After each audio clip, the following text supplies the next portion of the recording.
here with coin. So Josh, why are you crying? You literally have a tear in your eye, dude. I'm so excited. Wow. We got Ryan Lee live. Wow. Right. I'm fired up. So it's the system is what it is? So it's the system. It's basically creating like a mesh network all around different neighborhoods and all over the world that's providing almost like a hotspot wherever you go. And then you're getting rewarded for rewarding that, so to speak. So, but yeah, it's Helium. You should check it out. It's cool. Okay, I'll check it out. This is Avado with Ethereum, but let's talk business. We're live. Yeah. Hey, here we go. Excellent. Welcome, Ryan Lee. Thank you, sir. Eugene, Oregon. We're up in Portland today. This is weird. Yeah, it's good.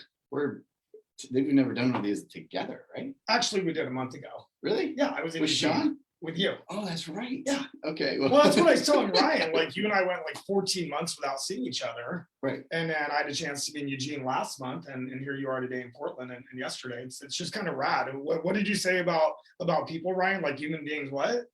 Well, I would say human beings, as we know, we're just predestined to want to be around one another. I think it's in our DNA. And through this pandemic, I think it's really shown us how much it means to be sitting next to each other. As I can see those smiles on your guys' faces. There's just an energy there. There's something that makes a dent in us. So awesome. Totally agree. Well, you want to kick us off? You're the kickoff. I'm the kickoff. Okay, got it. Ryan Lee, we're thrilled, man. I got to spend some time with you yesterday. Josh has been stoking this for the last 3 or 4 months, saying this is the guy we need to get in front of. It's a gentleman that we need to get in front of our audience. And you run a massive business, 40 million in revenue. Thank you. Yeah, so we have a hard time with that in real estate because we're such like I sold some volume. No, this guy actually made 40 million in revenue.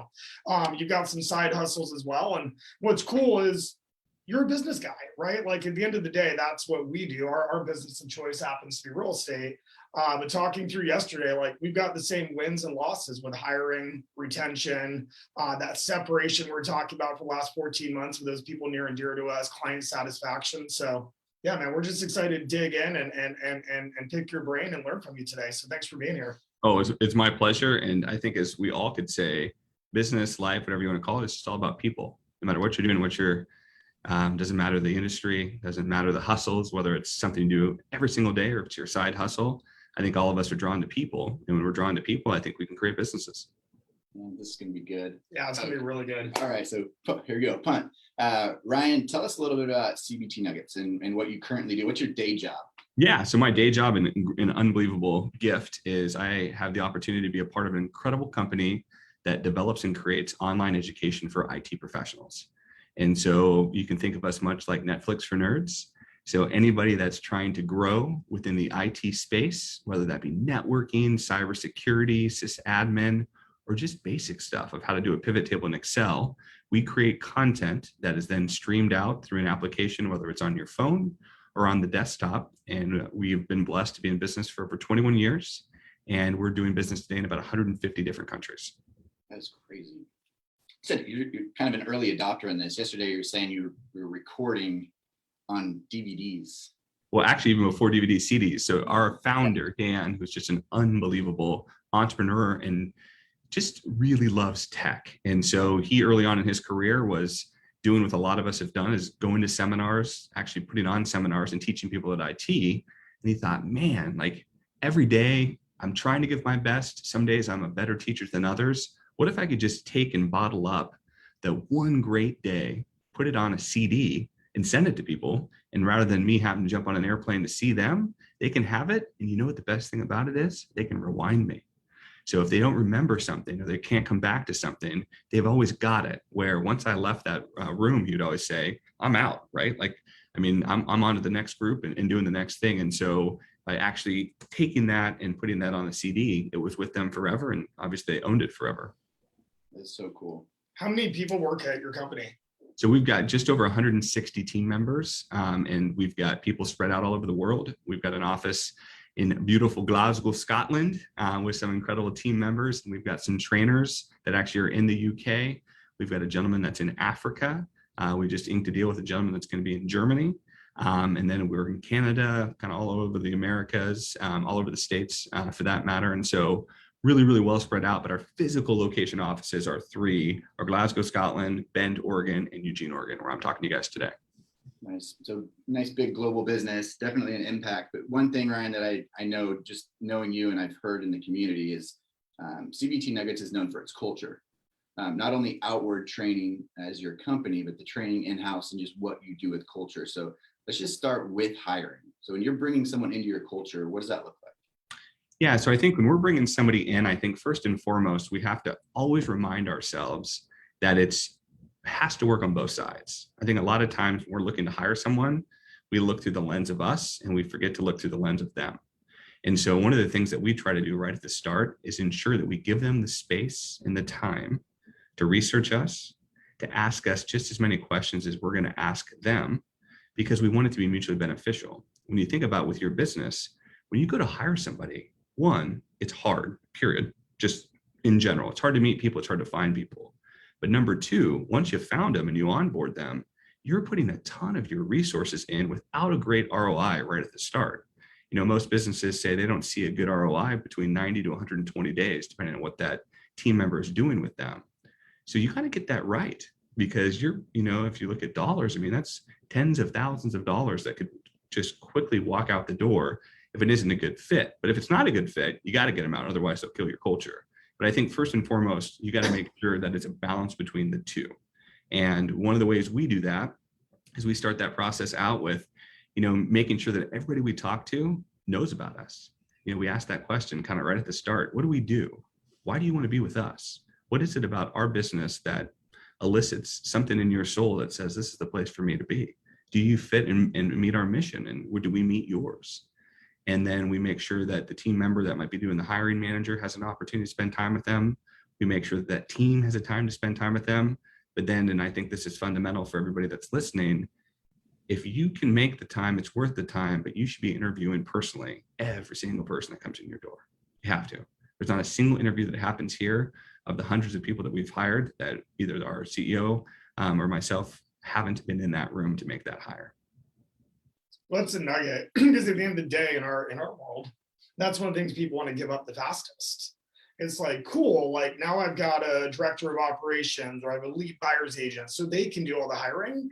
And I find over and over something just gets lost in that process. Like, to me, there is absolutely nothing more important than ensuring we're bringing the right caliber, the right mindset, the right morals and fundamentals into the organization. Like, I can't imagine, regardless of how big our companies grow, not being part of that process, if not all of it, at least at certain parts of it. And the other thing you shared quickly, you shared it in two different ways, is they're coming in asking questions.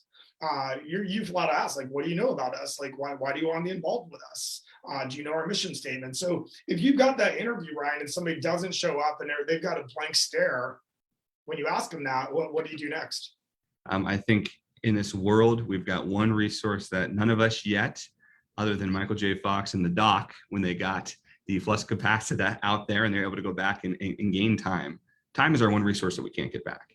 And I believe that if you feel right away that somebody's not a fit, I think it's beholden on you to give them back their time, to take your time back. And so a lot of times we'll just end the interview right then. So that's a major red flag. If they come in, they're not prepared with questions, they haven't researched your company, it's wheels up, you're over. It is, and that's tough. And we get some, positives and negative feedback around that. But again, I believe at the end of the day, we only have a certain amount of hours each day. Those minutes are ticking by as we're talking right now. And obviously we've all chosen that this is a great place for us to place our time. When you know that it's not a place for you to place your time and you let that time keep going, you're robbing yourself.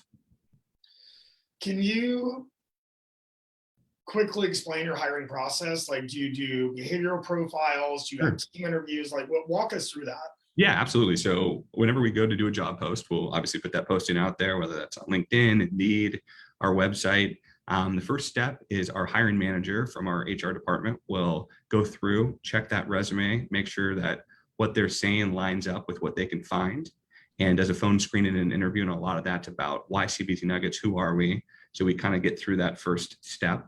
The second one will then be with the hiring manager, where the hiring manager will spend time with, and I mean that in the sense of the team member, not HR, but actually the person that person's going to be working on their team. Once they go through that and they feel like they're a good fit, they'll bring their team into the interview to have an experience around that. Sometimes they'll put a project out there, or maybe it's something like, let's use design as a great example, right? A lot of times we'll have somebody, if we're hiring for a new UX designer, we'll have them do a quick little project for us so we can see their work, something that's not taking 40 hours or anything like that, but just an opportunity to see, here's kind of a sheet of what we'd like to see. Let's watch you create that and make sure that you're a fit right from the start. Once we get through that, we're feeling great and we think this is a really, really good candidate. We'll then do two things. The first thing is we will send them over a quick little link that's from Angela Duckworth called the Grit Score. And what the Grit Score is looking at, I highly, highly recommend the book. It's really about when times get tough and things get hard, can you find your way through it? Can you persevere? Because it's never going to be easy always. And that's a quick little score that gives us some insight on where somebody stands. And we've kind of got our scale internally that, if somebody's not above a 4, they're probably not a fit for us. If it's not above a 4, that's another stop point for you. That would be a stop point. And the one thing I would say is we don't tell somebody how many times they can take that test. So grit comes right into that as well, right? It's not in our byline that says you can only do it once. You can take it as many times as you'd like and send us the score that you want. So again, that's a precursor there to me of seeing someone, if they don't get the score they want, do they have the grit in them to go take another test? It might be an intelligence test as well. It's just, I think it's an opportunity to see, is someone gritty and entrepreneurial? And it's not about pushing the limits there. It's just about, are you satisfied with what you've got? And if you're not, what are you going to do to change that? And so I think that gives a good opportunity. The other thing we do is we will put them out and do a Strength Finders test. We've got a couple of team members here on staff that are certified within Strength Finder. And that's something that we look for depending on specific roles.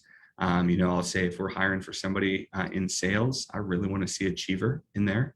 I think that's a key thing.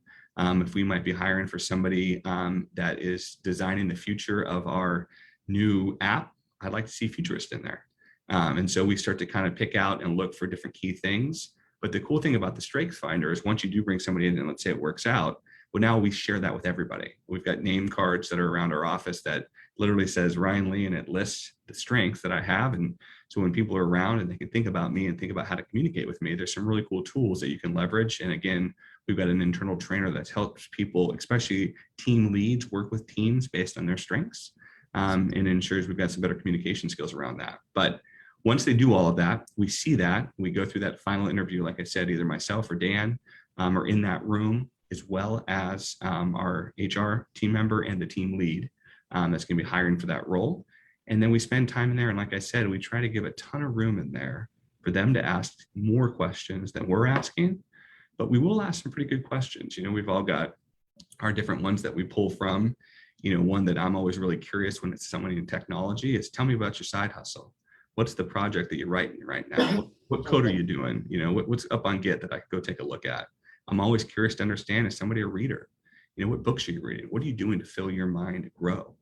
And so I think there's a lot of things you can take away depending on what business you're in. But I think the biggest key I would say that has helped us a lot is to let them make sure that it's an equal fit. And the types of questions people ask and whether or not they actually ask questions, I think sometimes it's a pretty key indicator. Now you got to understand personalities, right? So we interview a lot of introverts.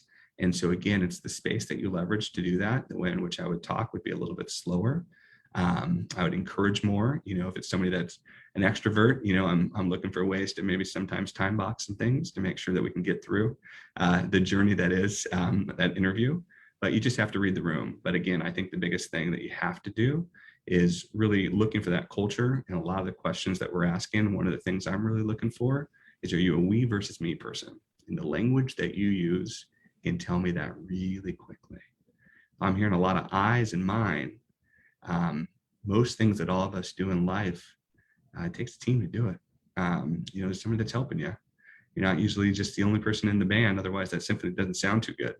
And so I'm really trying to weed out the I's and looking for the we.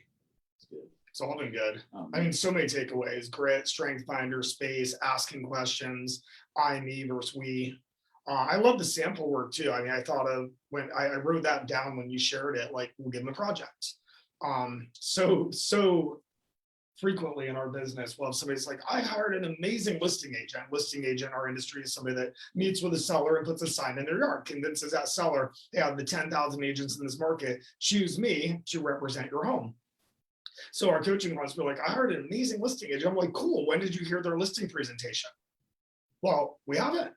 It's like, how do you know they're amazing? Like, you literally hired somebody to do a job that you're saying they're amazing at, and you've never actually took them in the interview. Like, Josh, pitch me your listing. I'm a seller. Go. Right? Shouldn't an amazing listing agent, or we'll hire somebody that's our administrative assistants. Like, did you ask them to do a spreadsheet? Did you pay them to do a spreadsheet, a sample spreadsheet before you brought them on? Yeah, yeah, really good stuff. Why don't we switch gears, because you have so many nuggets. He said side hustle. Side hustle. Yeah, can we go a different place though? You go. Because this blew my mind yesterday, and it's something that we all focus on, and you made it incredibly simple in 3 categories of your world. Tell us about your goal setting. 2 years out, 5 years out, 1 week out. Like, what do you do, man? Yeah, so I definitely enjoy the 30 days. And so one of the things that I found really early on with myself as a human is I have to physically write it down, and I have to see it in order for me to see that goal come through.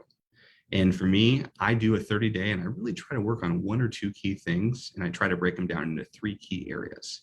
Obviously, I definitely want to have a couple of business goals that we're working towards. And so I spend a lot of time thinking about those, and I'm usually revamping those every 30 days. The other thing that's really important to me is family. And so I think if you want to value your family as much as your business, you got to treat it that way. And if you've got taking the time to make business goals and goal setting for your business, why aren't you doing it for your family? And then the last one, which sometimes I think we all miss, but if we're not good to go, none of it's going to work, is your personal goals. What are some things that you're really focused in right now for you personally? And I always say a great goal is a lot like a rubber band. You got to stretch a little bit for it to be effective. If you're just setting stuff up that you're knocking down over and over again, you're selling yourself short. And when you're not hitting them, if you don't take the time to reflect on that and ask questions, if you've got a good family goal, sit down with your spouse or your partner and say, I set these goals. I talked with you about them because I would talk with you about them. I missed them. What do you think happened? What could I have done differently? What could have we done differently together? And again, I think we do a lot of that in business, but I don't think we do a ton of that for ourselves, both personally and professionally in the family setting. And obviously with what y'all do, you got a coach that can kind of hold you accountable a little bit, and somebody that gives you that space for you personally.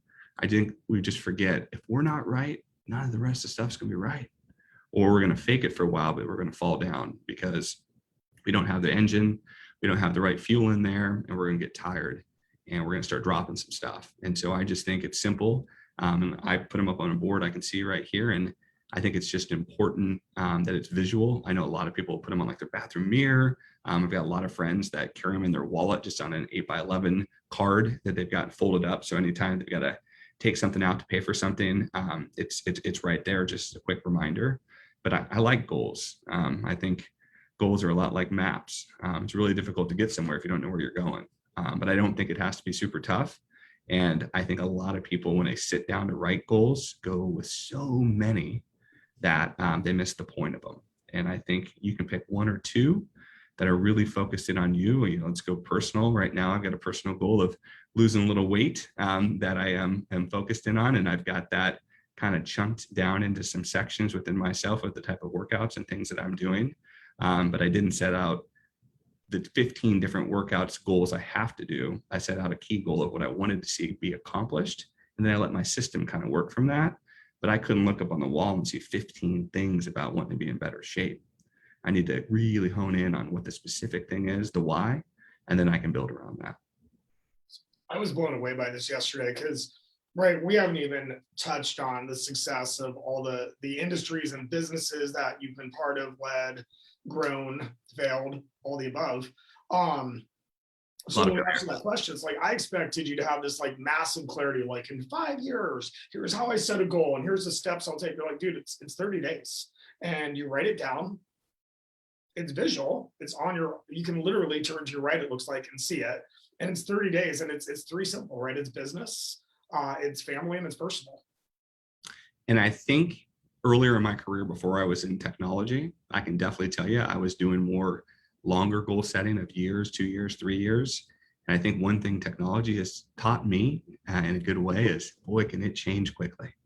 And when you set it, if you set it for a year and 50 things change in your life, you're never going to get there. But if you set it for 30 days or 2 weeks or 1 week, whatever the rhythm is that's right for somebody, I just don't think you have to go all in. And then, you know, Tony Robbins always talks a lot about, you got to stack, right? So now you're starting to stack all these wins. And so as you get into that mindset of those goals and you're crushing those 30-day goals, if your goal is to do $1 million in sales in your mind a year from now, but you set that up into 12 increments and you're stacking those and winning there, you won't get there. You're going to get there. You will. And you're going to stack that positivity, not the negativity. Side hustle. Side hustle. What do we know about Ryan? Okay, the strawberry genetics blows my mind. That investment you got going on. Don't have time for that. Podcast. We've had that for a couple years. Just go through a couple of the either things you're investing in or interested in at your side hustle. Yeah, definitely. So certainly always encouraged and excited to help support others that have great ideas. And I think when you're in a place that you can believe in those ideas, you go all in. And so I'll use, well, the podcast for me, that's a way to force myself as one of my goals to always be growing. So I created Make It a Great Day, the podcast, because I wanted to have something to talk about on a monthly or a weekly basis based on the inspiration. And I did it to hold myself accountable to make sure I'm reading and I'm listening to other podcasts and I'm growing my brain. So I did that as a side hustle selfishly to force myself to keep learning. But one cool side hustle that we've got going right now that one of my team members and unbelievable friends is a part of it is we've got a really cool food bar called IQ Bar that is out there all over the great Americas, and we're moving over to Europe. And the idea behind that is this gentleman named Will Nitza, unbelievable entrepreneur, had a quest, part of his DNA, to find a way to create types of food that help keep you brain healthy. And he was somebody that was in the tech space and was watching people crushing Red Bulls and Mountain Dew and chocolate, you name it. And they just weren't having that sustainability. And so the IQ bar is really broken down into really high level, whether it's lion's mane, MCTs, you name it, brain healthy foods. And it's in a bar, it's 180 calories. We've got a bunch of different flavors and we've been blessed. We've got some new products that are coming out on that, but that was something where literally I got reached out to because he needed to build a website. And I was like, I can help you build a website. And then I learned about that product. And, you know, we just rolled out into 1,000 Walmarts this month. But we're in Kroger, we're in, I mean, you kind of name it. And that's not me doing it. It's being a part of that team. But it's being able to help somebody that's got passion. And you could look in his eyes and you could see that his life and his worth wouldn't be done until he found a way to help people ensure that they've got that brain sustainability and health and making sure that they can be their best. It's for the hustlers, it's for the grinders, it's for those that want to get more things done, and we want to help fuel them. And it's easy to invest in somebody that cares that deeply. So good. Favorite investment or project you've ever been involved in? Sure. Well, I think I told you guys this, but you know, I had a fun investment where we wanted to get into the dirt business. Obviously here in Oregon, there's a lot of things that are being grown. You said dirt business. Dirt business. Yes, sir. Okay. There's a lot of dirt. Nice, yeah. There's a lot of dirt. And there's a lot of things obviously coming in age here in the wonderful world of the United States and obviously state of Oregon, where you do have marijuana and hemp being grown. And we had an opportunity to create a product that allowed for some really good nutrients to get into that ecosystem. And we called it chicken fuel. And it was so satisfying because in a tech space and working in tech and doing what we do every day, you're writing code, you're looking at screens. And a lot of the projects, you know, it takes some time to see those come to fruition and you just don't always physically see the win. But on that side business, you could go out there to the farm, you could literally throw on your gloves and some jeans and just crank out bag and bags. And, you know, it was satisfying because you saw that actually be completed and you could say, all right, I got 10 cases, just did that, felt good to get that physical work, but it also felt good to see that accomplishment. We all need to see those accomplishments. It's great to pick things that you can actually knock out in 4 or 5 hours. It's an actual win. You can see it, you can feel it. I think it's good for our soul. And so that was a fun one. You know, we got rolling a little bit. We didn't anticipate, which is always good when it comes to favorites as you learn about stuff. We had a wonderful partnership with a great family that was growing and producing chickens. And unfortunately, we had a catastrophic event and a nice storm where all of our chickens, one day were alive and the second day they weren't. And that pretty much put our dirt business to rest with the chickens. How many chickens put to rest that day? Hundreds of thousands. Okay, so just in scale though, as we're talking to Ryan, like it's not like he was going to his buddy's chicken coop and bagging for 4 hours. We're talking hundreds of thousands of chickens. Correct. Again, Yep. thinking big, acting big. We were blessed on that side until that side it didn't exist. And one thing I think is we all learned about failure is what's your contingency plan? We didn't have one, right? So we basically modeled that business around always believing those chickens from that farm were always going to be available for us to harvest that manure, and that didn't happen. And we had thought about what it would be if we scaled, meaning we always had that, but we needed more. That economy of scale we thought about, but we never thought about, well, what if one day we can't get manure from that one source? What are we going to do? And we realized pretty quickly the way we had modeled that for trucking that in and to buy that, it just didn't make sense for that business model. So it's a good lesson of thinking about contingencies. What happened to the chickens? They're in heaven, Josh. Okay.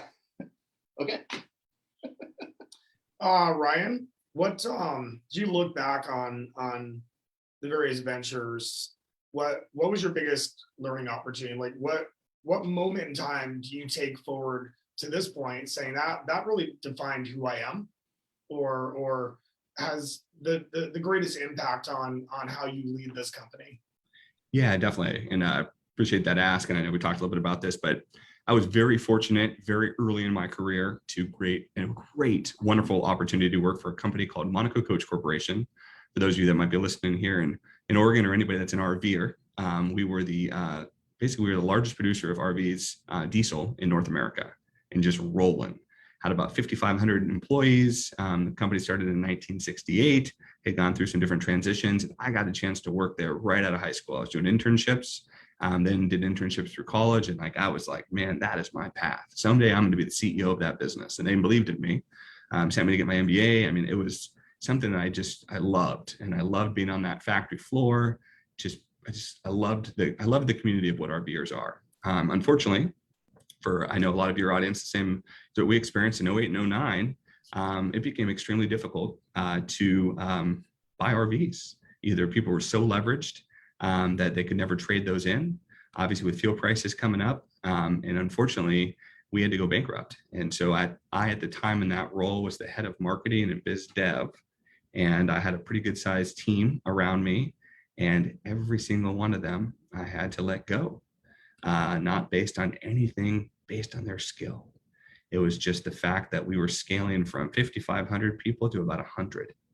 And I taught myself how to code on the website, because I had to maintain that because we were a publicly traded company. So we were still putting our things up there that we had to do with some of our disclosures. And the one most humbling thing, and I shared with you guys, I'll never forget, is once a week I recorded a message to let the team or the employees know that unfortunately, given economic conditions, we can't return to work. Your medical, benefits are still available, but we don't have work for you. And they're good, well-paid wages. I mean, people are making life huge for the community. I mean, an unbelievable company. And I don't know why we always go through the things we do and why it had to be that painful to see that many people be negatively affected, but it definitely changed me in a big way. And it was humbling. It was humbling. I mean, we literally were, I shared this with you guys, but we had a nice private plane. We were flying back and forth to different events and doing some pretty cool things. And we're making a really big dent. I mean, at our top, we were doing 2.1 billion in sales. I mean, we were rolling. And then we weren't.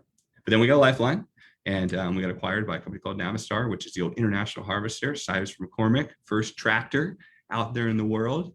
Dan Houston, who was their CEO at the time, happened to be one of our board members. And I got an opportunity to go out to Chicago, learned about a whole new business, and your life goes on. But that was definitely the most life-changing, and as we all say, unfortunately, and I don't know why this is, but it's the negatives, it's the darkness that we learn.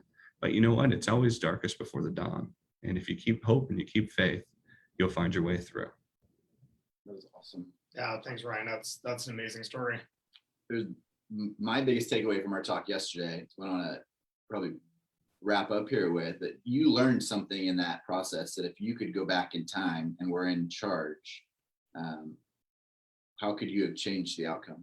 Yeah, and again, I didn't sit at that seat with 5,500 people, but what I would say is I think in times like those, when things start to go bad, we try our best to protect everyone. And what we have to do sometimes when things are starting to turn bad is we got to make really hard decisions. And those hard decisions probably will mean people won't have jobs. But if we do get our way through that, maybe there's enough of us left that we have been able to save that can keep moving forward. And I think we could have all just probably as a team, and I take responsibility for that as well, made a harder decisions quicker. I think we all had faith. The RV market's usually a big bell curve every 10 years. It goes up and down, that, we'd pull out of this a lot quicker, but we didn't. And I just think it really taught me that don't hope for something. You got to make a couple of hard decisions pretty quick to save the whole, right? Like think about a captain of a ship, right? I mean, at some point there's only 2 rescue boats and you got to decide who's going. And unfortunately, if you don't make those decisions, they often get made for you. Absolutely. Right? Absolutely. Like sooner or later, the decision's made, whether you want it to be or not. Couldn't agree more.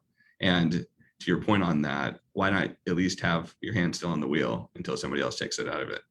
Yeah. I love it. All right, let's end on something positive. Not that that's Yeah. not like that is actually my wife Josh was at our house last night, cooked these amazing tomahawk steaks, like incredible, almost burned down my house. We had 4-foot flames. It was a good night.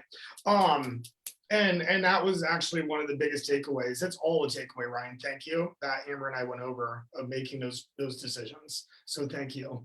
Where do you want to wrap? I've got to encourage people, get Ryan's podcast, make it a great day. If you need any proof of the smile Ryan had on his face and the energy he brought to talking about bagging chicken crap, that's all I got to say. They're short, they're very inspiring. You're an inspiring dude. And I've been talking to the team for at least 6 months about, we've got to get Ryan on. His energy is amazing. You're brilliant. You're such a lover of the community, and it shows up. So thank you for your time. And I know you touched some lives today, and I know that was important to you. Well, it's a gift and a great opportunity to be able to share with you. And again, I can't stress enough what you guys are able to do to be sounding boards, to be heroes and partners and inspiration. We all need help, all of us. None of us can do this alone. And you're never weak when you reach out for help. It's never a bad thing. It's a great thing. The thing that I think most of us forget is it's when we're helping others when we get the most energy. It's that reciprocity that really fills me up. And so I just thank you both so much for, it's a great honor to be able to talk to your team and your group. And I just would encourage everybody, if you're looking to get happier and healthier, help more people. Awesome. Dude, brilliant and humble. You're humble. Like that's your strategies, your concept, your vision is mind-blowing. And then the fact you're just like this super humble dude on top of it, like it's inspiring. Right on, man. Well, thank you both. And just everybody go out there and help somebody. Will do. Right on. Thanks, Ryan. Great job. All right. Cheers. Thank you guys. Really appreciate it. Appreciate you.